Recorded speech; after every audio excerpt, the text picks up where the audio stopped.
So if you're joining me for the replay, hello. This is the point where I just have to try and get everything ready. My desk has decided not to work this morning as well, hence the reason I'm sitting down, but that's okay. And I've just had breakfast and porridge, and I'm just making sure that I haven't got any porridge in my moustache. But anyway, how you doing? Hope you're well.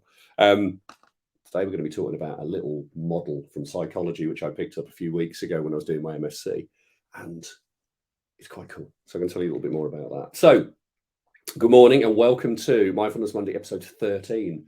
Unlucky for some, but not for Mindfulness Monday episodes, obviously. I want to talk to you today about this model I came across when I was doing my first MSc assignment for my Mindfulness and Compassion MSc.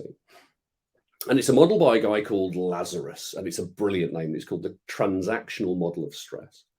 And the kind of background behind it is we were looking at defining stress and models of stress and how we do it. And over the years, there's been so many different models of stress out there. And my tutors went through them, and it was like, we've got this one and this one and this one and this one. And actually, all of those we just push aside. And actually, there's these modern ones which kind of talk about stuff.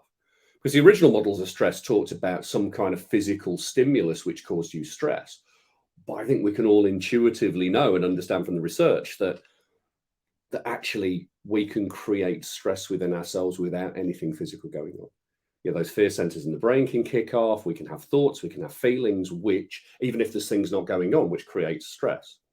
So I liked it when I found this transactional model of stress, and it was in a book I've got over here, a health psychology book. It was great. Pardon me. And the transactional model of stress is quite simple. It asks you two questions.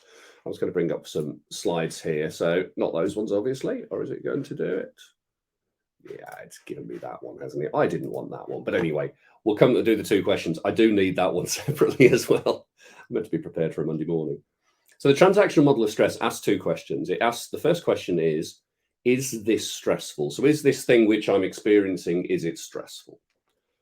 Invariably, the answer to that is probably going to be yes. Is this thought I'm having stressful? Is this thing I'm experiencing stressful? Is this relationship I'm in stressful? If you're asking the question, is it stressful in response to something which you're considering stressful? The answer is probably going to be yes. The second question is, can I cope? And for me, that's almost the most powerful question out of the two. Because once you ask that question, suddenly you can make a decision about whether you have the skills, whether you have the knowledge, whether you have the experience to actually work your way through that thing. What's interesting is these two questions go on unconsciously. They go on in the background. They go on without you knowing. And because of that, I think, and I say I think because I don't know this for sure, but I suspect and intuitively this makes sense to me, because they're going on unconsciously. Often you don't have that dialogue with that part of you which says, okay, can I cope? And when your kind of unconscious comes back to you and says, actually, no, we can't cope with this, you can ask the question, are you sure? Because if you look at the last 2 years, two and a half years, we've all gone through a pandemic. We've all gone through the stress which comes with that. The things which were stressful beforehand are still stressful now. The difference is that we've created resilience and we can cope.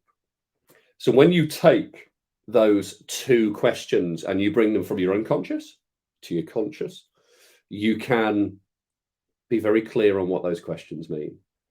And I think if you look at something logically and consciously and you ask yourself the question, is this stressful?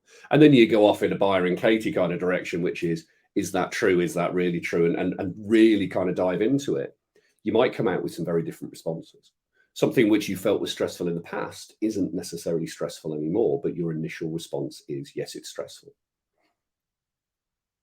The second question, can I cope, is one where when you bring it to that conscious level, you can start asking, okay, can I cope? My initial feeling is I can't, right? But actually, is that true? Do I have things in place which can help me to cope with these things? Do I have experience which I can draw upon? Do I have someone I can talk to, something I can do which will help me to cope with this situation? Is my gut an initial kind of knee-jerk response of, no, I can't cope with this? Is it actually true? Because I think when we explore that a little bit more, we find actually that it's probably not true. There are ways to cope. This is where I'm going to share this image. I shared this over on LinkedIn, Facebook, and Instagram a little while ago, and it popped up on my timeline. It popped on my timeline, I think, on LinkedIn, and I can't credit the author at this point, or the original person, but if I can, I will put it in the comments. But they were talking very much about grief. They were talking about the idea that you feel that grief is going to shrink over time. You have a loss, you have a death, you have the end of a relationship, and the grief which comes with that over time gets less and less and less and less. But actually, it's the bottom three jars which are interesting. Your grief doesn't change, your stress doesn't change, your experience doesn't change. What happens is your ability to cope with these things changes. Your ability to draw on experience, your ability to draw on tools, on relationships, things which can help you to manage that grief and that stress over time changes. So although the grief, the stress, whatever we want to label it as, remains the same size, the vessel which it sits in gets much, much bigger. And because of that, it doesn't take up as much space. And because of that, it feels like it's shrunk. And relatively, I suppose it has. But it becomes really interesting when you start to look at this in the context of that transactional model of stress is this thing stressful? Well, obviously on the diagram, yes, it is. Can I cope? When that jar is bigger, yes, you can. You've got many, many more tools. I love this diagram. It's a really kind of simple way for me to explain things. And I use it with my clients quite a lot is, this thing which you think now is huge in 2 years' time is still going to be just as big, but you're going to be a different person. And I can throw in things here like, no one walks through, a person doesn't walk in the same river, step in the same river twice, because we're not the same people now that we were 2 years ago, or 4 years ago, or 6 years ago, or 8 years ago. That's the beauty of these things. That's what I love about this stuff, is you can really kind of play around with these ideas. So I'll leave you with those two questions again. And my invitation to you is to have a think about those. Have a think about how you can use those in your day-to-day existence. You're going to come across something today which is going to be stressful. Or if not today, maybe this week. Maybe you've got something going on at the moment which is stressful.